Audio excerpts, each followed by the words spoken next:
वैसे तो छोटी-छोटी बातों पर खुश हो जाती हूँ, पर खुशी ज़्यादा समय तक रुक नहीं पाती। तो क्यों खुश हो जाती हो? मत खुश हो।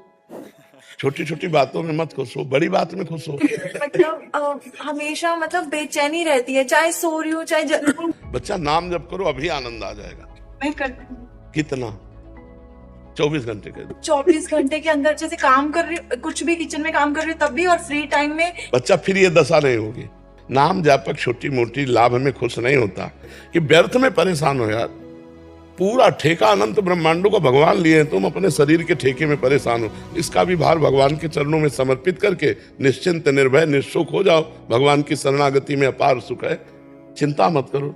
तुम्हारे चेहरे से लगता है कि तुम चिंतित बहुत रहती हो। मतलब वो जैसे थिंकिंग चलती रहती है कि क्या होगा, मतलब इस तरह से घर का भी सोच के या कुछ हर। तो नाम जब कब करती हो? महाराज जी सुबह उठते ही मैं भजन सुनती हूँ।